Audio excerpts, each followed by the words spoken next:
Hello साथीहरू, स्वागत छ। आज म तपाईँहरूलाई नयाँ कुरा लिएर आएको छु। आफ्नो जिमेलमा तपाईँहरूले सिग्नेचर फोटोसहित फोटोको आइकनसहित लिङ्क कसरी क्रिएट गर्ने र कसरी आकर्षित बनाउने भन्ने बारेमा तपाईँहरूलाई आज स्पेसल एपिसोड लिएर आएको छु। र भिडियो सुरु गर्नुभन्दा अगाडि कृपया भिडियो लाइक गरिदिनुहोस् र च्यानल सब्सक्राइब गरिदिनुहोस्, किनकि हाम्रो यस्तै हट भिडियोको सूचनाहरू तपाईँले आफ्नो च्यानलमा पाउनुहोस् भन्ने म चाहन्छु। र ढिला नगरी आजको एपिसोडभित्र छिरौँ। नमस्कार, म सुनिल। हजुरहरू हेर्दै हुनुहुन्छ हाम्रो ग्यालरी सिकौँ सबै नेपालीमा। आउनुहोस् सुरु गरौँ।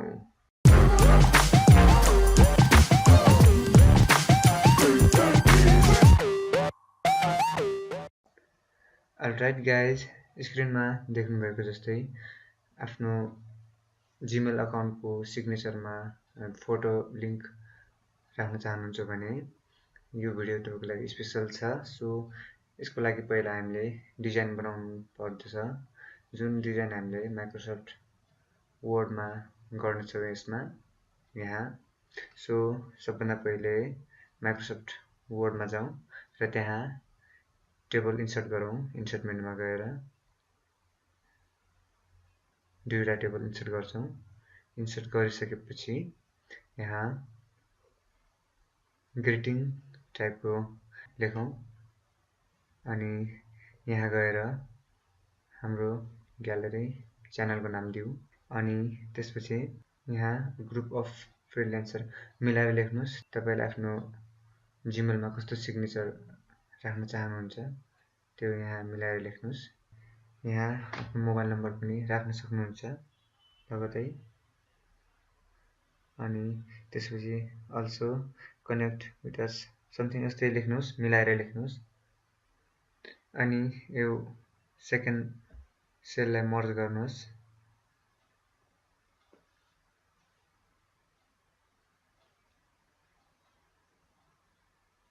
मर्ज गर्नुहोस् र यहाँ केही कथन लेखिदिनुहोस्। जस्तै मैले यहाँ लेखेँ आफ्नो भनाइ, आफूलाई लागेको कुरा। अनि यति लेखिसकेपछि यसलाई मिलाउनुहोस्। आफ्नो डिजाइन बनाउनु होला।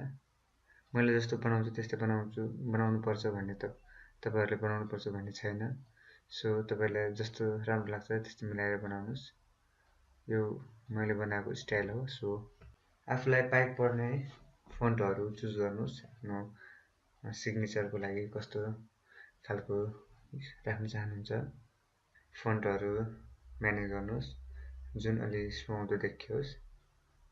र यति गरिसकेपछि साइज मिलाउनुहोस्। अनि त्यसपछि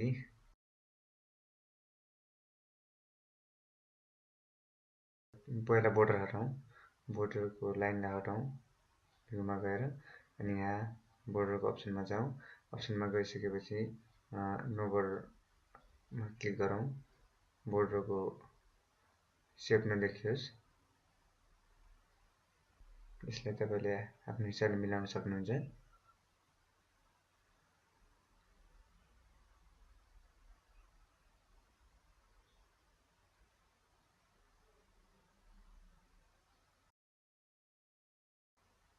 अनि यति गरिसकेपछि यहाँ सेलेक्ट गरौँ।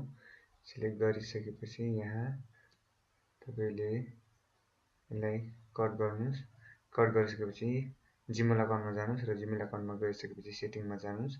सेटिङमा गइसकेपछि तल हेर्नुहोस् सिग्नेचर भन्ने अप्सनमा छ, त्यहाँ गएर पेस्ट गरिदिनुहोस्।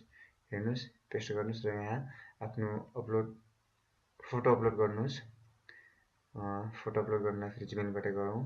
यहाँबाट अपलोड गरिसकेपछि आयो हेर्न सक्नुहुन्छ। यहाँ यसलाई साइज मिलाउँ, सुहाउँदो तरिकाको साइज मिलाइदिनुहोस्। अनि त्यसपछि लगतै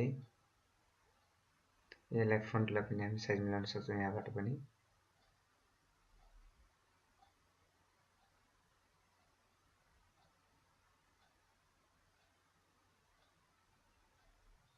अनि त्यसपछि यहाँ कनेक्ट विथ अस गरेर यहाँ हामीले फेसबुक, ट्विटर इन्स्टाग्राम हजुरहरूको अकाउन्ट जुन जुन छ सोसल आइकन सोसल मिडियामा सोसल नेटवर्किङमा, सो तिनी सोसल आइकनहरू इमेज यहाँ इन्सर्ट गर्नुहोस् अनि साइज मिलाउनुहोस्।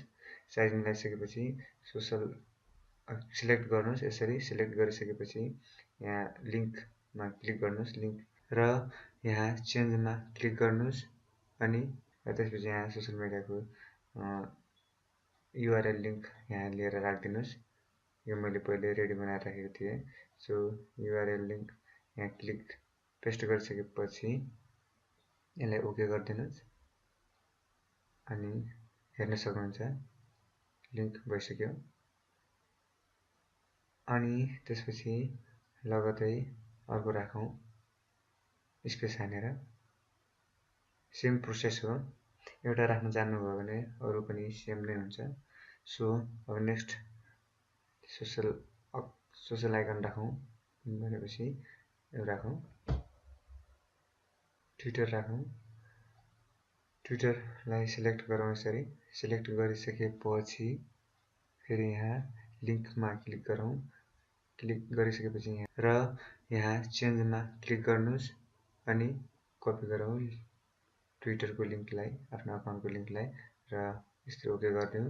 ओके गरिसकेपछि अब फेरि राखौँ अर्को सोसल आइकन, सोसल लिङ्क युट्युबको राख्न सकिन्छ। सो यहाँबाट इमेज इन्सर्ट गरौँ। फेरि जस्तै यो युट्युबको भयो अनि यहाँ इन्सर्ट गरौँ। इन्सर्ट गरिसकेपछि यहाँ हेर्न सक्नुहुन्छ, वेट गर्नु होला अलिकति। सो सिलेक्ट गरेर फेरि स्मल साइज गरौँ। साइज मिलाइसकेपछि फेरि यसलाई सिलेक्ट गरौँ। यसरी सिलेक्ट गरिसकेपछि फेरि लिङ्कमा क्लिक गरौँ।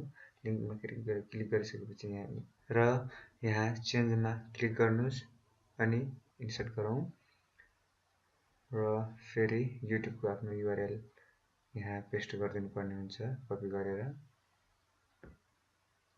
अनि ओके गरौँ। यसरी सोसल आइकनमा पनि लिङ्क राख्नुपर्ने हुन्छ र यसरी राखिसकेपछि सेभ चेन्जेस गरिदिनुहोस् र सेभ चेन्जेस गरिसकेपछि यहाँ हेर्न सक्नुहुन्छ कम्पोज मेल गराएर हेर्न सक्नुहुन्छ। हेर्नुहोस् यहाँ तल। अनि मैले एउटा स्याम्पलको लागि एउटा अकाउन्टमा पठाएँ अनि सेन्ड गरौँ। सेन्ड गरिसकेपछि यहाँ हेरौँ, भ्यू मेलमा जाउँ, हेर्न सक्नुहुन्छ यहाँ सिग्नेचर यहाँ देखिएको छ। सो गाइज, यो थियो आजको स्पेसल टिप्स, जिमेल अकाउन्टमा सिग्नेचर कसरी एड गर्ने अनि सोसल आइकनको इमेज सहित लिङ्क कसरी क्रिएट गर्ने भन्ने बारे। सो आजको भिडियो तपाईहरुलाई कस्तो लाग्यो कृपया कमेन्ट बक्समा कमेन्ट छोड्नुहोला र मन परे लाइक अवश्य गरिदिनु होला। हुन्छ भने सब्स्क्राइब पनि गरिदिनुहोस्, किनकि यस्तै अपडेटेड भिडियोका साथ उपस्थित हुने बाचा गर्दै आजको यस बसाइबाट बिदा हुन चाहन्छु। नमस्कार, शुभ दिन।